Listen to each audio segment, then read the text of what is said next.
ಸಂದರ್ಭ ಸಹಿತ ವಿವರಿಸಿ. ಎಷ್ಟು ಸಲವಮ್ಮ ಹೇಳುವುದು ನಿನಗೆ? ಆಯ್ಕೆ. ಈ ಸಾಲನ್ನು ಶ್ರೀಮತಿ ಲಲಿತಾ ಸಿದ್ದಬಸವಯ್ಯ ಅವರು ಬರೆದ ಒಂದು ಹೂವು ಹೆಚ್ಚಿಗೆ ಇಡುತ್ತೀನಿ ಎನ್ನುವ ಪದ್ಯದಿಂದ ಆರಿಸಲಾಗಿದೆ.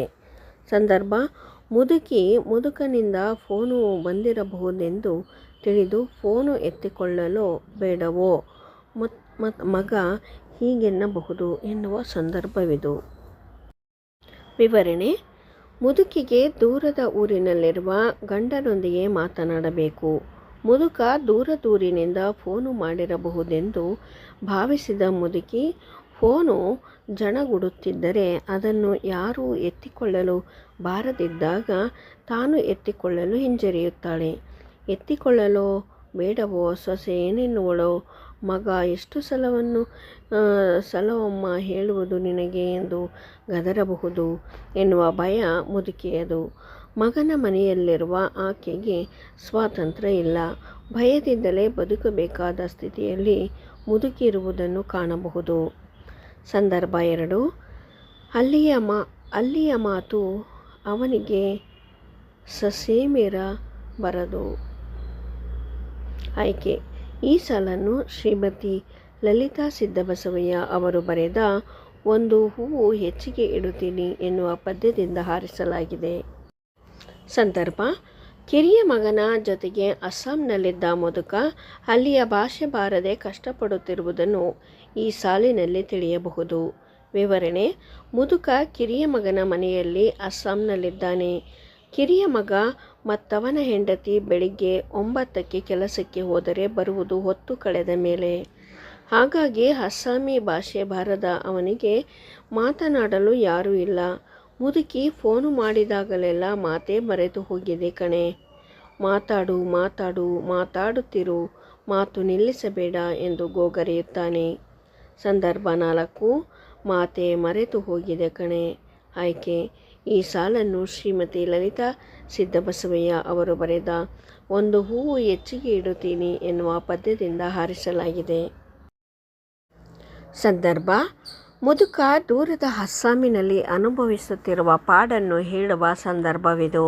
ವಿವರಣೆ: ಮುದುಕನಿಗಿರುವುದು ದೂರದ ಅಸ್ಸಾಮಿನಲ್ಲಿ. ಮುದುಕನಿಗೆ ಅಲ್ಲಿಯ ಭಾಷೆ ಬರುವುದಿಲ್ಲ. ಕಿರಿಯ ಮಗ ಮತ್ತವನ ಹೆಂಡತಿ ಬೆಳಿಗ್ಗೆ 9ಕ್ಕೆ ಕೆಲಸಕ್ಕೆ ಹೋದರೆ ಬರುವುದು ಹೊತ್ತು ಕಳೆದ ಮೇಲೆ. ಹಾಗಾಗಿ ಅಸ್ಸಾಮಿ ಭಾಷೆ ಬರದ ಅವನಿಗೆ ಮಾತನಾಡಲು ಯಾರೂ ಇಲ್ಲ. ಮುದುಕಿ ಫೋನು ಮಾಡಿದಾಗಲೆಲ್ಲ ಮಾತೇ ಮರೆತು ಹೋಗಿದೆ ಕಣೆ. ಮಾತಾಡುತ್ತಿರು, ಮಾತು ನಿಲ್ಲಿಸಬೇಡ ಎಂದು ಗೋಗರೆಯುತ್ತಾನೆ. ಆತ ಫೋನು ಗೂಡನ್ನೇ ತಬ್ಬಿಕೊಳ್ಳುವುದರ ಮೂಲಕ ತನ್ನ ಬೇಸರವನ್ನು ವ್ಯಕ್ತಪಡಿಸುತ್ತಿದ್ದಾನೆ. ಸಂದರ್ಭ 4: ಬಿಡುಗಡೆಗೆ ಹಾತೊರೆದು ರೈಟನ್ನೇ ರಾಂಗ್ ಎಂದಳೋ? ಆಯ್ಕೆ. ಈ ಸಾಲನ್ನು ಶ್ರೀಮತಿ ಲಲಿತಾ ಸಿದ್ದಬಸವಯ್ಯ ಅವರು ಬರೆದ ಒಂದು ಹೂವು ಹೆಚ್ಚಿಗೆ ಇಡುತ್ತೀನಿ ಎನ್ನುವ ಪದ್ಯದಿಂದ ಆರಿಸಲಾಗಿದೆ. ಸಂದರ್ಭ: ಮೊಮ್ಮಗಳು ಬಂದು ಫೋನ್ ಎತ್ತಿ ರಾಂಗ್ ನಂಬರ್ ಎಂದಾಗ ಮುದುಕಿ ಅನುಮಾನದಿಂದ ತನ್ನಲ್ಲೇ ಈ ಮಾತನ್ನು ಹೇಳಿಕೊಳ್ಳುತ್ತಾಳೆ. ವಿವರಣೆ: ಫೋನು ರಿಂಗಣಿಸುತ್ತಾ ಇರುವ ಹಾಗೆಯೇ ಫೋನನ್ನು ಎತ್ತಲು ಮೊಮ್ಮಗನ್ನು ಕರೆಯಲು ಹೋಗುತ್ತಾಳೆ. ಮಹಡಿ ಹತ್ತಿರ ಮೊಮ್ಮಗಳನ್ನು ಕರೆದರೆ ಅವಳು ಕಂಪ್ಯೂಟರಿನ ಮೇಲೆ ಮೋಜಗವನ್ನೇ ಹಾವಾಯಿಸಿ ಕುಳಿತಿದ್ದಾಳೆ. ಚಿಟುಗುತ್ತಲೇ ಅಟ್ಟವಿಳಿದು ಬಂದು ದಟ್ಟನೆ ಫೋನ್ ಎತ್ತಿ ರಾಂಗ್ ನಂಬರ್ ಎನ್ನುತ್ತಾಳೆ. ಅದು ಮುದುಕಿಗೆ ಅನುಮಾನ ತಂದಿತು. ಮೊಮ್ಮಗಳ ಆತುರಕ್ಕೆ ಮುದುಕಿ ಈ ಹುಡುಗಿ ಸರಿಯಾಗಿ ಕೇಳಿಸಿಕೊಂಡಳೋ? ಗಡಿಬಿಡಿಯಲ್ಲಿ ಬಿಡುಗಡೆಗೆ ಹಾತೊರೆದು ರೈಟನ್ನೇ ರಾಂಗ್ ಎಂದಳೋ ಎಂದುಕೊಂಡಳು. ಸಂದರ್ಭ 5: ಒಂದು ಹೂ ಹೆಚ್ಚಿಗೆ ಇಡುತ್ತೀನಿ ನಿನ್ನ ಗಟ್ಟಿಪಾದಕ್ಕೆ. ಆಯ್ಕೆ. ಈ ಸಾಲನ್ನು ಶ್ರೀಮತಿ ಲಲಿತಾ ಸಿದ್ದಬಸವಯ್ಯ ಅವರು ಬರೆದ ಒಂದು ಹೂ ಹೆಚ್ಚಿಗೆ ಇಡುತ್ತೀನಿ ಎನ್ನುವ ಪದ್ಯದಿಂದ ಆರಿಸಲಾಗಿದೆ. ಸಂದರ್ಭ: ಮುದುಕಿ ದೇವರನ್ನು ಪ್ರಾರ್ಥಿಸುವ ಪರಿ ಈ ಸಾಲಿನಲ್ಲಿದೆ. ಸಂದರ್ಭ: ಮುದುಕನಿಂದ ಕರೆ ಬಂದ ಸಮಯದಲ್ಲೇ ಮಗನ ಕಾರು ಮೊಮ್ಮಗಳ ಸ್ಕೂಟಿ, ಮೊಮ್ಮಗನ ಸ್ಕೂಟಿನ ವ್ಯಾನು ಬಂದಿರುತ್ತದೆ. ಇನ್ನಿರುವ ಅಡ್ಡಿ ಎಂದರೆ ಸೊಸೆ ಹೊರಗೆ ಕೆಲಸಕ್ಕೆ ಹೋದರೆ ತನಗೆ ಮುದುಕನ ಜೊತೆಯಲ್ಲಿ ಫೋನಿನಲ್ಲಿ ಮಾತನಾಡಬಹುದು ಎಂದು ಮುದುಕಿ ಅಂದುಕೊಳ್ಳುತ್ತಾಳೆ. ಆ ಕಾರಣಕ್ಕಾಗಿ ಮುದುಕಿ ಗುಟ್ಟೆ ಮಲ್ಲಪ್ಪನನ್ನು ಪ್ರಾರ್ಥಿಸಿ ಹರಕೆ ಹೊತ್ತಳು. ಸೊಸೆಯೊಬ್ಬಳಿಗೆ ಈ ಹೊತ್ತು ದೇವರೇ ಹೊರಗಿನ ಕೆಲಸ ಸಮ್ಮಿಲಿಸಲಿ ಅಂದರೆ ಒಂದುಗೂಡಲಿ. ಗುಟ್ಟೆ ಮಲ್ಲಪ್ಪನ ಗಟ್ಟಿ ಪಾದಕ್ಕೆ ಒಂದು ಹೂವು ಹೆಚ್ಚಿಗೆ ಇಡುತ್ತೀನಿ ಎಂದು ಹರಕೆ ಹೊತ್ತಳು. ಸಂದರ್ಭ 6. ಇನ್ನೊಂದು ಸೇರ್ಪಡೆ ಆ ಲೀಲಾ ಮಾತ್ರಡಿಗೆ. ಆಯ್ಕೆ: ಈ ಸಾಲನ್ನು ಶ್ರೀಮತಿ ಲಲಿತಾ ಸಿದ್ದಬಸವಯ್ಯ ಅವರು ಬರೆದ ಒಂದು ಹೂ ಹೆಚ್ಚಿಗೆ ಇಡುತ್ತೀನಿ ಎನ್ನುವ ಪದ್ಯದಿಂದ ಆರಿಸಲಾಗಿದೆ. ಸಂದರ್ಭ: ಮುದುಕಿ ದೇವರನ್ನು ಪ್ರಾರ್ಥಿಸಿದಾಗ ಇನ್ನೊಂದು ಪ್ರಾರ್ಥನೆ ದೇವರಿಗೆ ಸೇರಿತು ಎನ್ನುವ ಸಂದರ್ಭವಿದು. ವಿವರಣೆ: ಮುದುಕನಿಂದ ಕರೆ ಬಂದ ಸಮಯದಲ್ಲೇ ಮಗನ ಕಾರು ಸ್ಟಾರ್ಟ್ ಆಯಿತು. ಮೊಮ್ಮಗಳು ಸ್ಕೂಟಿಯಲ್ಲಿ ಹೊರಟಳು. ಮೊಮ್ಮಗನ ಸ್ಕೂಲಿನ ವ್ಯಾನು ಬಂದಿರುತ್ತದೆ.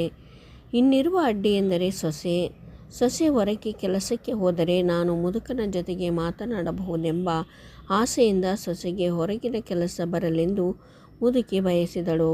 ಆ ಕಾರಣಕ್ಕಾಗಿ ಮುದುಕಿ ಗುಟ್ಟೆ ಮಲ್ಲಪ್ಪನನ್ನು ಪ್ರಾರ್ಥಿಸಿ ಹರಕೆ ಹೊತ್ತಳು. ಸೊಸೆಯೊಬ್ಬಳಿಗೆ ಈ ಹೊತ್ತು ದೇವರೇ ಹೊರಗಿನ ಕೆಲಸ ಸಮ್ಮಿಲಿಸಲಿ ಅಂದರೆ ಒಂದುಗೂಡಲಿ. ಗುಡ್ಡೆ ಮಲ್ಲಪ್ಪನ ಗಟ್ಟಿ ಪಾದಕ್ಕೆ ಒಂದು ಹೂ ಹೆಚ್ಚಿಗೆ ಇಡುತ್ತೀನಿ ಎಂದು ಹರಕೆ ಹೊತ್ತಳು. ಈ ಸಂದರ್ಭದಲ್ಲಿ ಈ ಮೇಲಿನ ಸಾಲು ಬರುತ್ತದೆ. ಒಂದು ವಾಕ್ಯದಲ್ಲಿ ಉತ್ತರಿಸಿ. ಪ್ರಶ್ನೆ 1. ಮುದುಕಿಯ ಭಯಕ್ಕೆ ಕಾರಣವೇನು? ಉತ್ತರ: ಫೋನು ಜನಗುಡುತ್ತಿದ್ದರೆ ಅದನ್ನು ಎತ್ತಿಕೊಳ್ಳಲೋ ಬೇಡವೋ, ಸೊಸೆ ಏನೆನ್ನುವಳೋ, ಮಗ ಗದರಬಹುದು ಎನ್ನುವ ಭಯ ಮುದುಕಿಯದು. ಪ್ರಶ್ನೆ 2.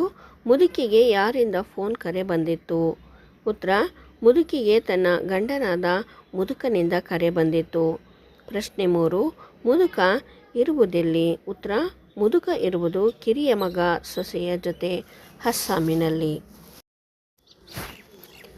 ಪ್ರಶ್ನೆ 4.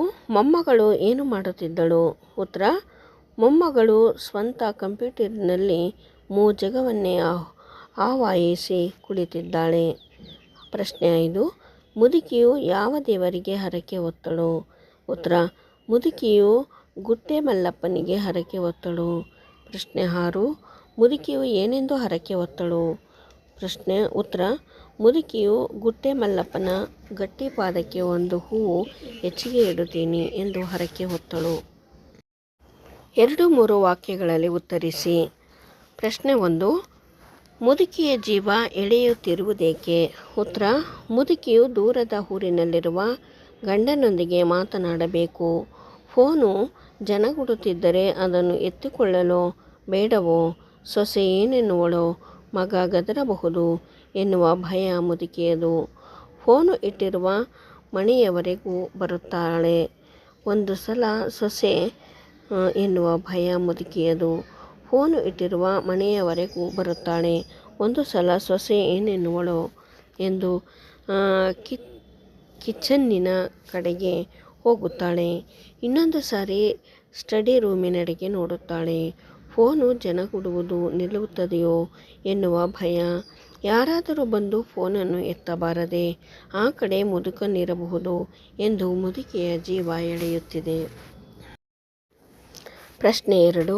ಮುದುಕ ಏನೆಂದು ಗೋಗರೆಯುತ್ತಾನೆ? ಉತ್ತರ: ಮುದುಕ ಕಿರಿಯ ಮಗನ ಮನೆಯಲ್ಲಿ ಅಸ್ಸಾಮಿನಲ್ಲಿದ್ದಾನೆ. ಕಿರಿಯ ಮಗ ಮತ್ತವನ ಹೆಂಡತಿ ಬೆಳಿಗ್ಗೆ 9ಕ್ಕೆ ಕೆಲಸಕ್ಕೆ ಹೋದರೆ ಬರುವುದು ಹೊತ್ತು ಕಳೆದ ಮೇಲೆ.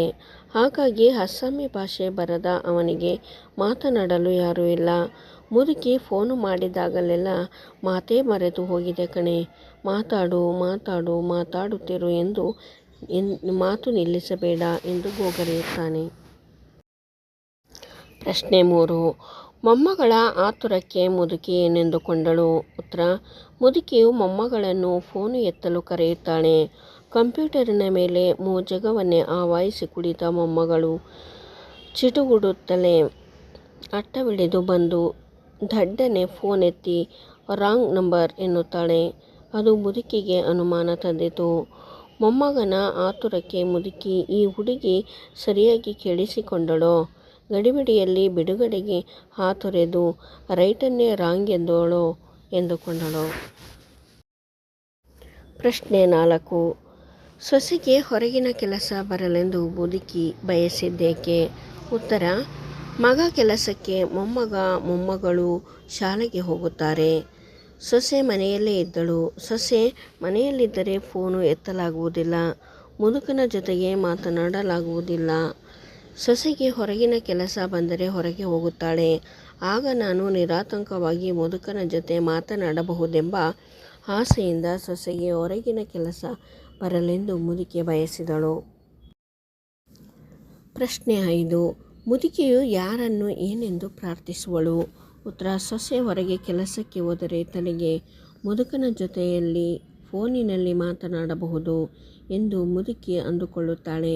ಆ ಕಾರಣಕ್ಕಾಗಿ ಮುದುಕಿ ಗುಟ್ಟೆ ಮಲ್ಲಪ್ಪನನ್ನು ಪ್ರಾರ್ಥಿಸಿ ಹರಕೆ ಹೊತ್ತಳು. ಸೊಸೆಯೊಬ್ಬಳಿಗೆ ಈ ಹೊತ್ತು ದೇವರೇ ಹೊರಗಿನ ಕೆಲಸ ಸಮ್ಮಿಲಿಸಲಿ, ಅಂದರೆ ಒಂದುಗೂಡಲಿ. ಗುಡ್ಡೆ ಮಲ್ಲಪ್ಪನ ಗಟ್ಟಿ ಪಾದಕ್ಕೆ ಒಂದು ಹೂ ಹೆಚ್ಚಿಗೆ ಇಡುತ್ತೀನಿ ಎಂದು ಹರಕೆ ಹೊತ್ತಳು. 5-6 ವಾಕ್ಯಗಳಲ್ಲಿ ಉತ್ತರಿಸಿ. ಪ್ರಶ್ನೆ 1. ಮಗ, ಸೊಸೆ ಮತ್ತು ಮೊಮ್ಮಗಳು ಮುದುಕಿಯನ್ನು ಹೇಗೆ ನಡೆಸಿಕೊಳ್ಳುವರು? ಉತ್ತರ: ವಯೋವೃದ್ಧ ತಂದೆ ತಾಯಿಯರನ್ನು ಮಕ್ಕಳ ಜವಾಬ್ದಾರಿ ನಿಭಾಯಿಸುವ ನೆಪದಲ್ಲಿ ಹಂಚಿಕೊಂಡು ಹಿರಿಯ ಜೀವಗಳ ತಲ್ಲಣಗಳನ್ನು ಅಲಕ್ಷಿಸುವಷ್ಟು ವ್ಯಾವಹಾರಿಕವಾಗಿದೆ ಇಂದಿನ ಕೃತಕ ಹಿರಿಯ ಜೀವಗಳ ತಲ್ಲಣಗಳನ್ನು ಅಲಕ್ಷಿಸುವಷ್ಟು ವ್ಯಾವಹಾರಿಕವಾಗಿದೆ ಇಂದಿನ ಕೃತಕ ಜೀವನದಲ್ಲಿ ಮೌಲ್ಯಗಳು ನಾಶವಾಗಿದೆ. ಇಲ್ಲಿನ ಮುದುಕಿ ಹಿರಿಯ ಮಗನ ಜೊತೆಗಿದ್ದಾಳೆ. ಕಿರಿಯ ಮಗನ ಜೊತೆಗಿದ್ದ ಮುದುಕನ ಹತ್ತಿರ ಮಾತನಾಡಬೇಕೆಂಬ ಚಡಪಡಿಕೆ ಮುದುಕಿಯದು. ಅಸ್ಸಾಂನಲ್ಲಿದ್ದ ಮುದುಕನಿಗೂ ಹಾಗೆಯೇ. ಮುದುಕಿಗೆ ದೂರದ ಊರಿನಲ್ಲಿರುವ ಗಂಡನೊಂದಿಗೆ ಮಾತನಾಡಬೇಕು. ಫೋನು ಜಡಗುಡುತ್ತಿದ್ದರೆ ಅದನ್ನು ಎತ್ತಿಕೊಳ್ಳಲೋ ಬೇಡವೋ, ಸೊಸೆ ಏನೆನ್ನುವಳೋ, ಮಗ ಎಷ್ಟು ಸಲವಮ್ಮ ಹೇಳುವುದು ನಿನಗೆ ಎಂದು ಗದರಬಹುದು ಎನ್ನುವ ಭಯ ಮುದುಕಿಯದು. ಫೋನು ಇಟ್ಟಿರುವ ಮನೆಯವರೆಗೂ ಬರುತ್ತಾಳೆ. ಒಂದು ಸಲ ಸೊಸೆ ಏನೆನ್ನುವಳೋ ಎಂದು ಕಿಚನಿನ ಕಡೆಗೆ ನೋಡುತ್ತಾಳೆ. ಇನ್ನೊಂದು ಸಾರಿ ಸ್ಟಡಿ ರೂಮಿನೆಡೆಗೆ ನೋಡುತ್ತಾಳೆ. ಫೋನು ಜನಗುಡುವುದು ನಿಲ್ಲುತ್ತದೆಯೋ ಎನ್ನುವ ಭಯ. ಯಾರಾದರೂ ಬಂದು ಫೋನನ್ನು ಎತ್ತಬಾರದೆ? ಆ ಕಡೆ ಮುದುಕನಿರಬಹುದು ಎಂದು ಮುದುಕಿಯ ಜೀವ ಎಳೆಯುತ್ತಿದೆ. ಮುದುಕಿ ಮುದುಕನ ಜೊತೆ ಮಾತನಾಡುವಾಗ ಅವನ ಭಾವನೆಗೆ ಸ್ಪಂದಿಸಿ ಅಳುವಾಗ ಮಗನಿಗೆ ಕೇಳಿಸಿದರೆ, ಸುಮ್ಮನಿರಮ್ಮ, ಈಗ ಅಳುವಂಥದ್ದೇನಾಗಿದೆಯಮ್ಮ ನಿನಗೆ ಎಂದು ಗದರಬಹುದೆನ್ನುವ ಆತಂಕ ಮುದುಕಿಗಿದೆ. ಫೋನು ನಿಂತು ಬಿಡಬಹುದೆನ್ನುವ ತಳಮಳ ಅವಳಿಗಿದೆ. ಅದು ರಿಂಗಣಿಸುತ್ತಾ ಇರುವ ಹಾಗೆಯೇ ಫೋನು ಎತ್ತಲು ಮೊಮ್ಮಗಳನ್ನು ಕರೆಯಲು ಹೋಗುತ್ತಾಳೆ. ಮಹಡಿ ಹತ್ತರ ಹತ್ತಿ ಮೊಮ್ಮಗನನ್ನು ಕರೆದರೆ ಅವಳು ಕಂಪ್ಯೂಟರಿನ ಮೇಲೆ ಜಗವನ್ನೇ ಆವಾಹಿಸಿ ಕುಳಿತಿದ್ದಾಳೆ. ಚಿಟುಗುಟ್ಟುತ್ತಲೇ ಅಟ್ಟವಿಳಿದು ಬಂದು ದಡ್ಡನೆ ಫೋನೆತ್ತಿ ರಾಂಗ್ ನಂಬರ್ ಎನ್ನುತ್ತಾಳೆ. ಅದು ಮುದುಕಿಗೆ ಅನುಮಾನ ತಂದಿತು. ಮೊಮ್ಮಗಳ ಆತುರಕ್ಕೆ ಮುದುಕಿ ಈ ಹುಡುಗಿ ಸರಿಯಾಗಿ ಕೇಳಿಸಿಕೊಂಡಳೋ? ಗಡಿಬಿಡಿಯಲ್ಲಿ ಬಿಡುಗಡೆಗೆ ಹಾತೊರೆದು ರೈಟನ್ನೇ ರಾಂಗ್ ಎಂದಳೋ ಅಂದುಕೊಂಡಳು. ಬಚ್ಚಲಿಗೆ ಹೋಗಿ ನಿಮಿಷ ನಿಂತಿದ್ದು ಮತ್ತೆ ಫೋನು ಬರಬಹುದೆಂದು ಫೋನಿನ ಬಳಿಗೆ ಬರುತ್ತಾಳೆ. ಮಗ, ಸೊಸೆ ಮತ್ತು ಮೊಮ್ಮಗಳು ಮುದುಕಿಯನ್ನು ಈ ರೀತಿಯೆಲ್ಲ ನಡೆಸಿಕೊಂಡುವರು. 2. ಪ್ರಶ್ನೆ: ಮುದುಕನ ಕುರಿತು ಮುದುಕಿಯ ನೆನಕೆಗಳೇನು? ಉತ್ತರ: ವಯೋವೃದ್ಧ ತಂದೆ ತಾಯಿಯರನ್ನು ಮಕ್ಕಳ ಜವಾಬ್ದಾರಿಯನ್ನು ನಿಭಾಯಿಸುವ ನೆಪದಲ್ಲಿ ಹಂಚಿಕೊಂಡು ಹಿರಿಯ ಜೀವಗಳ ತಲ್ಲಣಗಳನ್ನು ಅಲಕ್ಷಿಸುವಷ್ಟು ವ್ಯಾವಹಾರಿಕವಾಗಿದೆ ಇಂದಿನ ಕೃತಕ ಜೀವನದಲ್ಲಿ ಮೌಲ್ಯಗಳು ನಾಶವಾಗಿದೆ. ಇಲ್ಲಿನ ಮುದುಕಿ ಹಿರಿಯ ಮಗನ ಜೊತೆಯಾಗಿದ್ದಾಳೆ. ಕಿರಿಯ ಮಗನ ಜೊತೆಗಿದ್ದ ಮುದುಕನ ಹತ್ತಿರ ಮಾತನಾಡಬೇಕೆಂಬ ಚಡಪಡಿಕೆ ಮುದುಕಿಯದು. ಅಸ್ಸಾಂನಲ್ಲಿದ್ದ ಮುದುಕನಿಗೂ ಹಾಗೆಯೇ. ದೊಡ್ಡ ಮಗ ಮುದುಕಿಯನ್ನು, ಕಿರಿಯ ಮಗ ಮುದುಕನನ್ನು ಹಂಚಿಕೊಂಡಿದ್ದಾರೆ. ಮುದುಕಿ ಇದ್ದ ಸ್ಥಳ ಕರ್ನಾಟಕ, ಭಾಷೆ ಕನ್ನಡವಾದ ಕಾರಣ ಸೊಸೆ ಹೊರಗೆ ಹೋದಾಗ ಹೊರಗಿನವರೊಂದಿಗೆ ಮಾತನಾಡಿ ಬಾಯಿ ತುರಿಕೆಯನ್ನು ತೀರಿಸಿಕೊಳ್ಳುತ್ತಾಳೆ. ಆದರೆ ಮುದುಕನಿಗಿರುವುದು ದೂರದ ಅಸ್ಸಾಮಿನಲ್ಲಿ. ಮುದುಕನಿಗೆ ಇಲ್ಲಿನ ಭಾಷೆ ಬರುವುದಿಲ್ಲ. ಕಿರಿಯ ಮಗ ಮತ್ತವನ ಹೆಂಡತಿ ಬೆಳಿಗ್ಗೆ 9ಕ್ಕೆ ಕೆಲಸಕ್ಕೆ ಹೋದರೆ ಬರುವುದು ಹೊತ್ತು ಕಳೆದ ಮೇಲೆ. ಹಾಗಾಗಿ ಅಸ್ಸಾಮಿ ಭಾಷೆ ಬರದ ಅವನಿಗೆ ಮಾತನಾಡಲು ಯಾರೂ ಇಲ್ಲ. ಮುದುಕಿ ಫೋನು ಮಾಡಿದಾಗಲೆಲ್ಲ ಮಾತೇ ಮರೆತು ಹೋಗಿದೆ ಕಣೆ, ಮಾತಾಡುತ್ತಿರು ಎಂದು ಮಾತು ನಿಲ್ಲಿಸಬೇಡ ಎಂದು ಗೋಗರೆಯುತ್ತಾನೆ. ಆಗ ಫೋನು ಗೂಡನ್ನೇ ತಬ್ಬಿಕೊಂಡಿರುವುದನ್ನು ನೆನೆದು ಮುದುಕಿಗೆ ಕಣ್ಣೀರು ಬಂದರೂ ಮುದುಕನಿಗೆ ತಿಳಿದರೆ ಕೊರಗಬಹುದೆಂದು ಆತಂಕದಿಂದ ನಿಟ್ಟುಸಿರು ಸೋರದ ಹಾಗೆ ಕಣ್ಣೀರು ಸುರಿಸುತ್ತಾಳೆ. ತನ್ನ ಸಂಗಾತಿಯ ನೆನಪು ಮುದುಕಿಯನ್ನು ಆವರಿಸಿಕೊಂಡಿದೆ.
ಪ್ರಶ್ನೆ 4. ವೃದ್ಧರ ತವಕ ತಲ್ಲಣಗಳನ್ನು ಕವಯಿತ್ರಿ ಹೇಗೆ ಚಿತ್ರಿಸಿದ್ದಾರೆ? ಉತ್ತರ: ವಯೋವೃದ್ಧ ತಂದೆ ತಾಯಿಯರನ್ನು ಮಕ್ಕಳ ಜವಾಬ್ದಾರಿಯನ್ನು ನಿಭಾಯಿಸುವ ನೆಪದಲ್ಲಿ ಹಂಚಿಕೊಂಡು ಹಿರಿಯ ಜೀವಗಳ ತಲ್ಲಣಗಳನ್ನು ಆಲಕ್ಷಿಸುವಷ್ಟು ವ್ಯಾವಹಾರಿಕವಾಗಿದೆ. ಇಂದಿನ ಕೃತಕ ಜೀವನದಲ್ಲಿ ಮೌಲ್ಯಗಳು ನಾಶವಾಗಿದೆ. ಮಮತೆಯಿಂದ ಸಾಕಿ ಬೆಳೆಸಿದ ಹೆತ್ತವರನ್ನು ತಾತ್ಸಾರದಿಂದ ಕಾಣುವ ಮನೋಭಾವವಿದೆ. ಎಲ್ಲೆಲ್ಲೋ ಸಾಮಾನ್ಯವಾಗಿರುವುದನ್ನು ಆತಂಕಕಾರಿ ಬೆಳವಣಿಗೆಯಾಗಿದೆ. ಬೇರ್ಪಟ್ಟಿರುವ ಕಾರಣಕ್ಕೆ ಪರಸ್ಪರ ತಳಮಳ ವ್ಯಕ್ತಪಡಿಸುವ ಹಿರಿಯ ಜೀವಗಳೆಂದರೆ ತೊಯ್ದಾಟವನ್ನು ಚಿತ್ರಿಸುವ ಪ್ರಸ್ತುತ ಕವಿತೆಯು ನಾವು ಕಳೆದುಕೊಳ್ಳುತ್ತಿರುವ ಮಾನವೀಯ ಮೌಲ್ಯಗಳನ್ನು ಹಿಡಿದ ಕನ್ನಡಿಯಾಗಿದೆ. ಮುದುಕಿಗೆ ದೂರದ ಊರಿನಲ್ಲಿರುವ ಗಂಡನೊಂದಿಗೆ ಮಾತನಾಡಬೇಕು. ಫೋನು ಜಣಗುಡುತ್ತಿದ್ದರೆ ಅದನ್ನು ಎತ್ತಿಕೊಳ್ಳಲೋ ಬೇಡವೋ, ಸೊಸೆ ಏನೆನ್ನುವಳೋ, ಮಗ ಎಷ್ಟು ಸಲವಮ್ಮ ಹೇಳುವುದು ನಿನಗೆ ಎಂದು ಗದರಿಸಬಹುದು ಎನ್ನುವ ಭಯ ಮುದುಕಿಯದು. ಫೋನು ಇಟ್ಟಿರುವ ಮನೆಯವರೆಗೂ ಬರುತ್ತಾಳೆ. ಒಂದು ಸಲ ಸೊಸೆ ಏನೆನ್ನುವಳೋ ಎಂದು ಕಿಚನ್ನಿನ ಕಡೆಗೆ ನೋಡುತ್ತಾಳೆ. ಇನ್ನೊಂದು ಸಾರಿ ಸ್ಟಡಿ ರೂಮಿನೆಡೆಗೆ ನೋಡುತ್ತಾಳೆ. ಫೋನು ಜನಗುಡುವುದು ನಿಲ್ಲುತ್ತದೆಯಾ ಎನ್ನುವ ಭಯ. ಯಾರಾದರೂ ಬಂದು ಫೋನನ್ನು ಎತ್ತಬಾರದೆ ಆ ಕಡೆ ಮುದುಕನಿರಬಹುದು ಎಂದು ಮುದುಕಿಯ ಜೀವ ಎಳೆಯುತ್ತಿದೆ. ಇಲ್ಲಿನ ಮುದುಕಿ ಹಿರಿಯ ಮಗನ ಜೊತೆಗಿದ್ದಾಳೆ. ಕಿರಿಯ ಮಗನ ಜೊತೆಗಿದ್ದ ಮುದುಕನ ಹತ್ತಿರ ಮಾತನಾಡಬೇಕೆಂಬ ಚಡಪಡಿಕೆ ಮುದುಕಿಯದು. ಅಸ್ಸಾಂನಲ್ಲಿದ್ದ ಮುದುಕನಿಗೂ ಹಾಗೆಯೇ. ಮುದುಕಿ ಇದ್ದ ಸ್ಥಳ ಕರ್ನಾಟಕ. ಭಾಷೆ ಕನ್ನಡವಾದ ಕಾರಣ ಸೊಸೆ ಹೊರಗಡೆ ಹೋದಾಗ ಹೊರಗಿನವರೊಂದಿಗೆ ಮಾತನಾಡಿ ಬಾಯಿ ತುರಿಕೆಯನ್ನು ತೀರಿಸಿಕೊಳ್ಳುತ್ತಾಳೆ. ಆದರೆ ಮುದುಕನಿರುವುದು ದೂರದ ಅಸ್ಸಾಮಿನಲ್ಲಿ. ಮುದುಕನಿಗೆ ಇಲ್ಲಿನ ಭಾಷೆ ಬರುವುದಿಲ್ಲ. ಕಿರಿಯ ಮಗ ಮತ್ತವನ